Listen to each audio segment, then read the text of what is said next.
Bismillahirrahmanirrahim and Assalamu alaikum to all of you.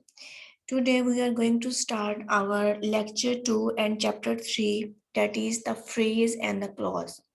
आज हम सीखेंगे कि phrase and clause में क्या difference होता है। तो सबसे पहले आप लोगों को पता होना चाहिए कि phrase जो होता है वो हमें complete sense नहीं दे रहा होता है। ये एक सेंटेंस का पार्ट तो होता है लेकिन हमें कंप्लीट मीनिंग नहीं दे रहा होता, बल्कि ये हमें आइडेंटिफिकेशन दे रहा होता है, हमें किसी चीज की तरफ डायरेक्शन शो कर रहा होता है। फॉर एग्जांपल हम कहते हैं on the table, on the chair, in my bag. तो इन एग्जाम्पल्स में हमें कोई कंप्लीट मीनिंग नहीं मिल रहा, हमें सिर्फ एक डायरेक्शन मिल रही है कि कुछ है, कोई ना कोई चीज है, कोई ना कोई हैपनिंग हो रही है, और वो किस साइड पे हो रही है, कहाँ पर हो रही है। दूसरी, आप लोगों ने जब फ्रेज को आइडेंटिफाई करना है तो दूसरी निशानी इसकी ये है कि फ्रेज में हमारे पास ना ही सब्जेक्ट होता है और ना ही हमारे पास प्रेडिकेट होता है। फॉर एग्जाम्पल हम कहते हैं ऑन द टेबल, तो यहाँ पर हमारे पास सब्जेक्ट कोई भी नहीं है, हमारे पास कोई भी डूअर मौजूद नहीं है, और ना ही हमारे पास यहाँ पर कोई प्रेडिकेट है। प्रेडिकेट मीन्स यहाँ पर कोई भी वर्ब नहीं है।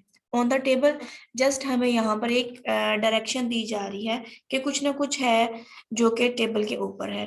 लेकिन हम क्लॉज की बात करें तो क्लॉज जो है ये सेंटेंस का पार्ट होता है। इवन सिंपल सेंटेंस को हम क्लॉज भी कहते हैं, और इसके अंदर सब्जेक्ट भी मौजूद होता है। Subject mean doer of an action, and predicate भी मौजूद होता है। Predicate means the verb and the object. अब हम लोग यहाँ से स्टार्ट करते हैं इसको रीड करना। Examine the group of words in a corner. आपको एक ग्रुप ऑफ वर्ड दिए गया है इन अ कॉर्नर, इसको आपने अच्छे तरीके से देखना है। इन अ कॉर्नर, अब देखें इन अ कॉर्नर जो है, यहाँ पे हमारे पास कोई भी सब्जेक्ट नहीं है, कोई भी हमारे पास प्रेडिकेट नहीं है। इन अ कॉर्नर हमें कंप्लीट मीनिंग नहीं दे रहा, जस्ट हमें एक डायरेक्शन दे रहा है कि कुछ ना कुछ है, कोई वाकया हो रहा है, कोई इंसिडेंट हो रहा है, कुछ हैपनिंग हो रही है जो कि इन अ कॉर्नर कॉर्नर में है। It make sense but not complete sense. ये हमें सेंस दे रहा है। सेंस किस तरह से दे रहा है? सेंस हमें इस तरह से दे रहा है कि कोई कुछ ना कुछ हैपनिंग हो रही है बस, लेकिन क्या हैपनिंग हो रही है वो हमें कंप्लीट सेंस का नहीं पता। Such a group of words which make sentence but not complete sense is called a phrase। इस टाइप के जो हमारे पास ग्रुप ऑफ वर्ड्स होंगे जो कि सेंस तो बना रहे होंगे लेकिन कंप्लीट सेंस नहीं बना रहे होंगे, उसके मीनिंग्स हमारे लिए अधूरे होंगे, इनकम्प्लीट मीनिंग होंगे, तो उनको हम फ्रेज कहते हैं। In the following sentences, the groups of words in bold are phrases। नीचे कुछ sentences दिए गए आपको, उसमें जो bold किए हुए words हैं वो आपके पास phrases हैं। अब इन sentences को हम पढ़ते हैं और देखते हैं कि जो आपको difference बताया गया है phrase and clause में, क्या इसके अंदर आपको वो चीजें मिल रही हैं या नहीं। The sun rises in the east. अब इस सेंटेंस में इन द ईस्ट जो है हमारे पास बोल्ड किया हुआ है, तो आप लोगों ने इसको जज करना है कि क्या इन द ईस्ट में हमारे पास कोई सब्जेक्ट है, यहाँ पर हमारे पास कोई प्रेडिकेट है, नहीं, ना ही हमारे पास कोई सब्जेक्ट है, काम करने वाला है, the doer of an action है, और ना ही कोई प्रेडिकेट है, मीन्स ना ही कोई वर्ब है और ना ही ऑब्जेक्ट है। यहाँ पर सिर्फ हमें आइडेंटिफिकेशन दी जा रही है, हमें किसी की चीज की तरफ डायरेक्शन दी जा रही है। हमटी Dumpty set on a wall. अब यहाँ पर देखें ऑन अ वॉल, तो यहाँ पर भी हमें एक चीज बताई जा रही है कि कुछ ना कुछ है जो कि वॉल के ऊपर, दीवार के ऊपर है। There came a giant to my door. तो टू माई डोर जो है हमारे पास, ये भी हमारे पास एक फ्रेज है। यहाँ पर ना ही हमारे पास सब्जेक्ट मौजूद है और ना ही हमारे पास प्रेडिकेट मौजूद है, और ये हमें कंप्लीट मीनिंग नहीं दे रहा, कंप्लीट सेंस नहीं दे रहा, बल्कि हमें डायरेक्शन दे रहा है कि इस तरफ देखा जाए या इस तरफ कुछ ना कुछ हैपनिंग हो रही है। It was a sunset of great beauty. Of great beauty, यहाँ पर जो हमारे पास ग्रेट ऑफ ग्रेट ब्यूटी है ये हमारे पास एक फ्रेज है। The tops of the mountains were covered with snow. Of the mountains ये हमारे पास एक फ्रेज मौजूद है। Show me how to do it, तो यहाँ पर ये हमारे पास एक फ्रेज मौजूद है। नेक्स्ट हम लोग देख रहे हैं examine the group of words in bold in the following sentences. अब यहाँ पर अगर हम देखते हैं he has a chain of gold. अब इस ऑफ गोल को अपने माइंड में रखना है, ये हमारे पास एक फ्रेज है। इसी फ्रेज को हम क्लॉज में भी यूज कर सकते हैं। हम किस तरह से कर सकते हैं, नीचे दिया गया है, ही has a chain which is made of gold. अब यहाँ पर जो इसी चीज को दोनों देखिए सेंटेंसेस जो हैं हमें सेम सेंस दे रहे हैं, लेकिन ऊपर जो हमारे पास ऑफ गोल्ड है ये हमारे पास एज अ फ्रेज यूज हुआ है। नीचे जब हम देखते हैं विच इज मेड ऑफ गोल्ड, तो यहाँ पर ये चीज जो है एज अ क्लॉज यूज हुई है। Which is made of gold, which जो है हमारे पास एज अ सब्जेक्ट शो कर रहा है, और ये किसको शो कर रहा है, चेन को। इज मेड ऑफ गोल्ड ये हमारे पास प्रेडिकेट है। तो यहाँ पर जो मैंने अभी हाईलाइट किया हुआ है, हाईलाइटेड एरिया, ये हमारे पास क्लॉज है। We recognize the first group of words as a phrase. The second group of words, unlike the phrase of gold, contains a subject which and a predicate is made of gold. तो second sentence को जब हम देखते हैं तो यहाँ पर हमें पता चलता है कि ये जो पार्ट है हमारे पास सेंटेंस का, ये हमारे पास क्लॉज है। और क्लॉज को हमने कैसे आइडेंटिफाई किया, नंबर एक, ये हमें कंप्लीट सेंस दे रहा है। नंबर दो, इसके अंदर सब्जेक्ट भी मौजूद है। सब्जेक्ट हमारे पास क्या है, विच है। इज मेड ऑफ गोल्ड ये हमारे पास क्या है, प्रेडिकेट है। तो ये दोनों शराइत को पूरा कर रहे हैं, एक तो कंप्लीट सेंस दे रहा है, दूसरा इसके अंदर सब्जेक्ट भी मौजूद है और प्रेडिकेट भी मौजूद है। लेकिन अगर हम फर्स्ट सेंटेंस को देखते हैं ऑफ गोल्ड, तो यहाँ पर ना हमारे पास सब्जेक्ट मौजूद है और ना ही हमारे पास प्रेडिकेट मौजूद है और ना ये हमें कंप्लीट सेंस दे रहा है। तो इसको हम फ्रेज कहेंगे। और सेकेंड सेंटेंस का जो पार्ट है which is made of gold, तो ये हमारे पास फ्रेज है। Such a group of words which forms part of a sentence and contains a subject and a predicate is called a clause. तो यहाँ पर आपको समझ आ गई होगी कि ऐसा पार्ट ऑफ ग्रुप होता है जो कि सब्जेक्ट भी उसके अंदर मौजूद हो और प्रेडिकेट भी मौजूद हो, तो उसे हम क्लॉज कहते हैं।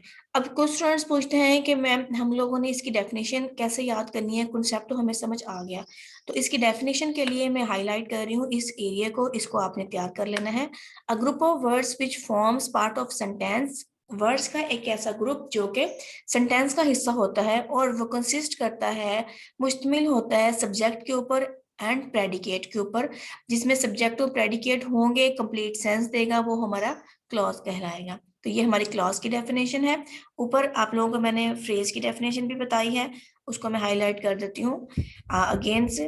A group of words which make sense but not complete sense is called a phrase. इसमें हमारे पास ना ही सब्जेक्ट होता है, ना ही प्रेडिकेट होता है, ना ही हमें कंप्लीट सेंस दे रहे होते हैं।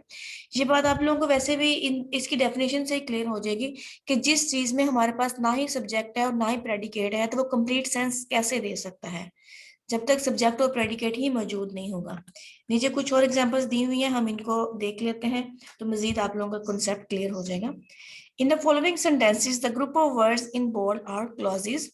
People who pay their debts are trusted. अब देखें कि इसमें हम देखते हैं हु पे देयर डेब्ट्स। अब हु जो है यहाँ पर हमारे पास सब्जेक्ट है, इधर हमें नहीं पता कि सब्जेक्ट पीपल के बारे में बात कर रहे हैं, किसी स्पेसिफिक पर्सन के बारे में बात कर रहे हैं, या किसी ग्रुप ऑफ पीपल के बारे में बात कर रहे हैं। लेकिन यहाँ पर जो हमारे पास हु है ये हमारे पास सब्जेक्ट है, प्ले देयर डेब्ट्स जो है हमारे पास ये प्रेडिकेट है। तो यहाँ पर people who pay their debts are trusted, ये कंप्लीट हमारे पास एक सेंटेंस आ रहा है। इस सेंटेंस के अंदर हमारे पास एक क्लॉज है जिसको हम कहते हैं पे, हु पे देयर डेब्ट्स। तो यहाँ पर ये हमारे पास ये जो इतना पार्ट है ये हमारे पास क्लॉज का है। ये बात याद रखिएगा कि क्लॉज को हम सिंपल सेंटेंस भी कहते हैं। सेंटेंस की भी हमारे पास कंस्ट्रक्शन वाइज अगर हम देखें तो 4 टाइप्स आ जाती हैं। तो वो इंशाल्लाह नेक्स्ट लेक्चर में या उससे नेक्स्ट लेक्चर में आप लोगों को मैं करवाऊंगी। लेकिन अभी आपको ये भी पता होना चाहिए क्लॉज को हम सिंपल सेंटेंस भी कहते हैं। I can not start while it's raining. तो यहाँ पर जो है वाइल इट इज रेनिंग, तो इट इज रेनिंग जो है, इट हमारे पास सब्जेक्ट के तौर पर आ गया, इज रेनिंग जो है हमारे पास प्रेडिकेट के तौर पर आ गया।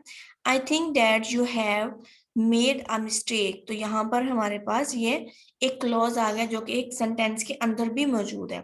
इन सेंटेंसेस को पढ़ाने का और बताने का मकसद ये था कि एक क्लॉज जो होता है उसको हम सेंटेंस भी कह सकते हैं, लेकिन सेंटेंस को हम क्लॉज नहीं कह सकते। अब देखिए हमारे पास ये सेंटेंस है, I think I think that you have made a mistake. तो ये पूरा एक सेंटेंस है, इस पूरे सेंटेंस को हम क्लॉज नहीं कह सकते, ठीक है, क्योंकि इसके अंदर एक डिपेंडेंट और एक इंडिपेंडेंट क्लॉज है। तो कोई भी सेंटेंस को हम क्लॉज नहीं कह सकते, लेकिन एक क्लॉज को हम सेंटेंस जरूर कह सकते हैं, उसको हम सिंपल सेंटेंस कहते हैं। जैसे यहाँ पर फर्स्ट एग्जाम्पल थी हमारे पास, people who pay their debts are trusted. तो यहाँ पर ये फुल जो है ये हमारे पास एक सेंटेंस है, इस फुल को हम एक क्लॉज नहीं कह सकते। लेकिन इसके अंदर जो ये बोल्ड किया हुआ एरिया है, वो पे देयर डेब्ट्स, ये एरिया जो है इसको हम क्लॉज कह सकते हैं। आज का हमारा चैप्टर जो लेक्चर था वो चैप्टर 3 पे था। आई होप आप लोगों को समझ आ गई होगी।